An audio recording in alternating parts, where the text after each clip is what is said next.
تو شہر کوفہ کا واقعہ، امام کی خدمت میں ایک شخصیت ہیں کہ جو کرائے پر حیوانات دیا کرتے ہیں، نام بشار ہے، مکاری کہے جاتے ہیں کام کے اعتبار سے۔ کہتے ہیں میں امام کی خدمت میں جا رہا تھا کہ راستے میں نے ایک عجیب منظر دیکھا۔ منظر یہ دیکھا کہ ایک خاتون راستہ چلتے چلتے اچانک ڈس بیلنس ہوئی، اور ڈس بیلنس ہوتے ہوئے اپنے آپ کو سنبھالتے ہوئے اس نے شہزادی کے قاتلوں پہ لعنت کر دی۔ دیکھیے ہم اور آپ گرتے ہوئے سنبھلنے کے لیے کہتے ہیں یا علی مدد، اور جب کبھی مولائے کائنات اپنی مشکل میں کسی کو یاد کرتے تھے تو اسے سیدہ فاطمۃ الزہرا کے نام سے پہچانا جاتا۔ شہزادی کونین کا نام دیا، مگر کیسے کہ اللہم العن قاتلی فاطمۃ الزہرا۔ اس نے گرتے گرتے کہا کہ اے خدا تو لعنت کر سیدہ کے قاتلین پر۔ آپ نے کہا بے شمار آپ تو چاہنے والے ہیں، وہاں ہو گیا شمار۔ اور کیا شمار ہوا کہ پولیس نے آ کے اسے اریسٹ کر لیا کہ تم نے بڑا جرم کر دیا ہے۔ بہت غور کیجئے گا، حالانکہ نام کسی کا نہیں لیا ہے، صرف قاتل سیدہ کہہ دیا ہے۔ اب جو قاتل سیدہ کو پہچانتے ہوں، جو قاتل سیدہ کو پہچانتے ہوں وہی تو پہنچیں گے وہاں تک۔ صلوات پڑھیں محمد و آل محمد۔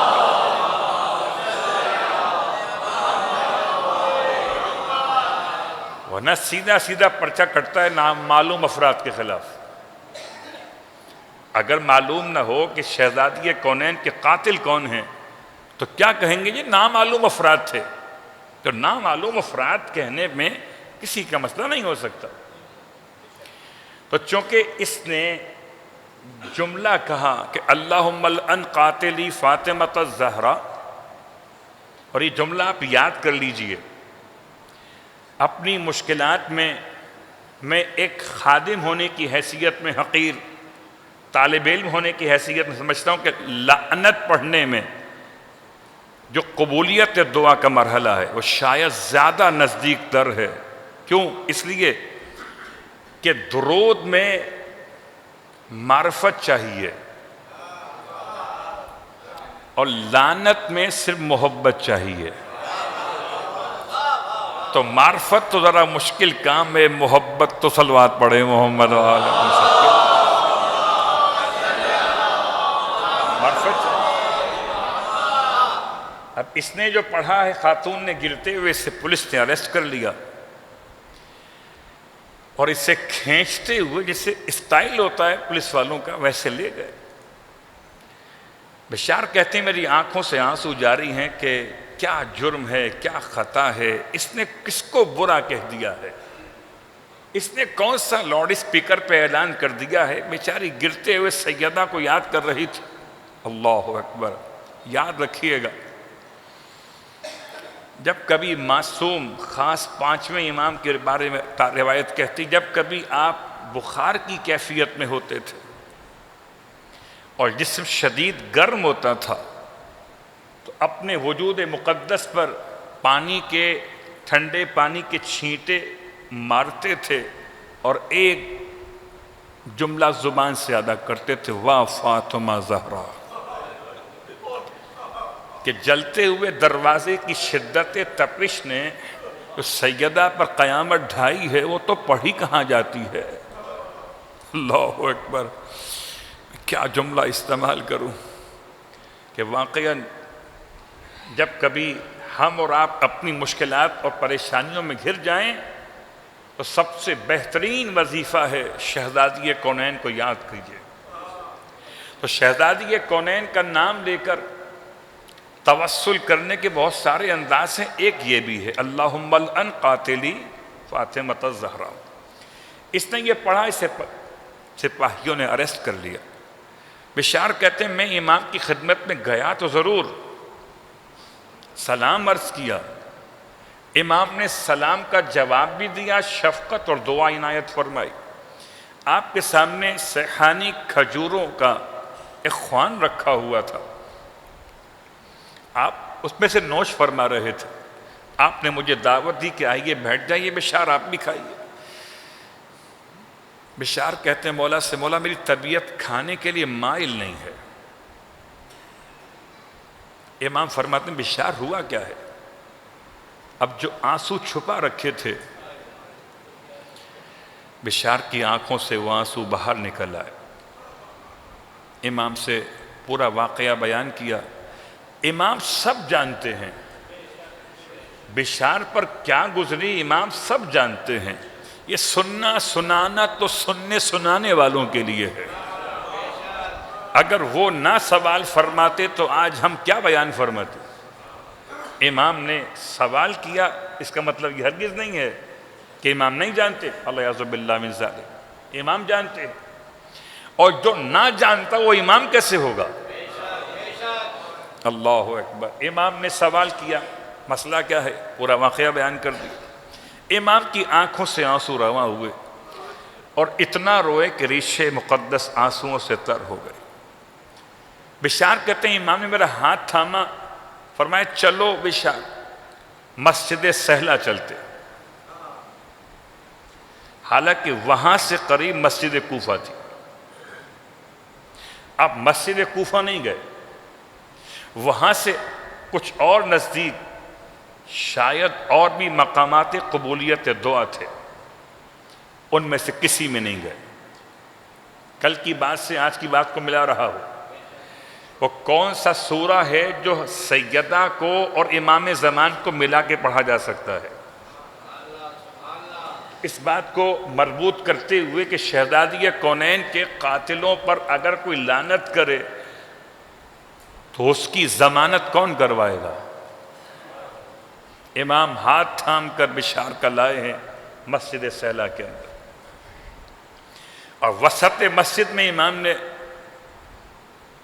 دستے دعا بلند کیے نماز حاجت کے بعد، اور جیسی دستے دعا بلند کیے امام تو دعا کر رہے تھے، بشار کہتے ہیں میں نے شور سنا مسجد کے دروازے کے باہر۔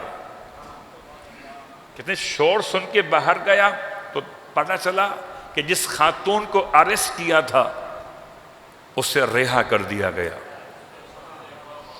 اور ایسے رہا نہیں کیا گیا بلکہ ریاست نے معاذرت کی، علاقے کے کوتوال نے اس اعتبار سے ایکسکیوز کیا، اور ایکسکیوز کرتے ہوئے اس گرفتاری پر معاذرت خواہانہ رویہ اختیار کیا، اور 200 درہم گورنمنٹ کے بیت المال سے خاتون کو دیے جا رہے تھے، مگر خاتون نے بیت المال کے پیسے لینے سے انکار کر دیا۔ اللہ اکبر۔ جیسے ہی یہ پوری خبر بشار لے کر امام کی خدمت میں آئے، امام کی دعا مکمل ہو چکی ہے۔ بشار کہتے ہیں مولا مبارک ہو، رہائی مل گئی۔ ابھی سجدے سے سر اٹھا نہ تھا کہ رہائی مل گئی۔ امام نے ارشاد فرمایا اچھا بشار اب یہ ہمارے پاس سے درہم لو۔ بعض کہتے ہیں امام نے 7 درہم یا اس سے کچھ کم یا زیادہ درہم نکال کے دیے۔ فرمایا وہ عورت، وہ خاتون جو تھی وہ درہم لینے کی مستحق تھی، لیکن اس نے حکومت کی امداد نہیں لی۔ بہت غور کیجئے گا، حکومتی امداد سے چلنے والے اور ہوتے ہیں، الہی امداد سے چلنے والے اور ہوتے ہیں۔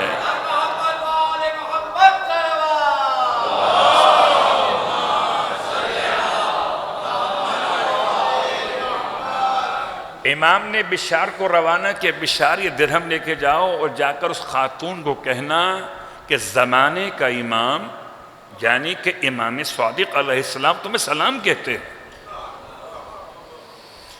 یہ بشار پیسے لے کے چلے، اس خاتون کے گھر پہنچے، اور خاتون کے گھر پہنچ کے جب کہا کہ اے مومنہ، اے کنیز خدا، تجھے زمانے کا امام سلام کہتا ہے. تو جو سیدہ کے قاتلوں سے براءت کرے اسے زمانے کا امام سلام کہتا ہے.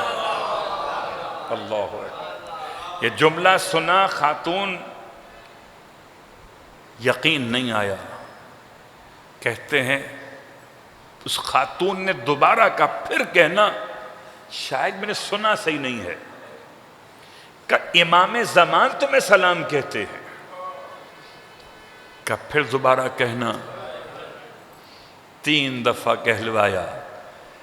غش کھا کے گر پڑی کہ زمانے کا امام مجھ کو سلام کہلواتا ہے. اللہ اکبر. پھر امام کی طرف سے دیے ہوئے درہم پیش کیے گئے. خاتون نے لینے سے انکار کیا. امام نے بھیجے ہیں. اللہ اکبر. امام کی طرف سے تبرک سمجھ قبول کیجئے. تو یہ اللہم الان قاتلی فاطمۃ الزہرا کا اثر ہے کہ فرش عزا پر آنے والا تولا بھی رکھتا ہے اور تبرہ بھی رکھتا ہے. اگر تولا ہی رکھے تو خالی درود تو پڑھے گا مگر دروازہ جلانے والوں سے انتقام کا جذبہ کیسے قائم کر سکے گا جب تک تبرہ مزاج میں. صلوات پڑھے محمد و آل محمد.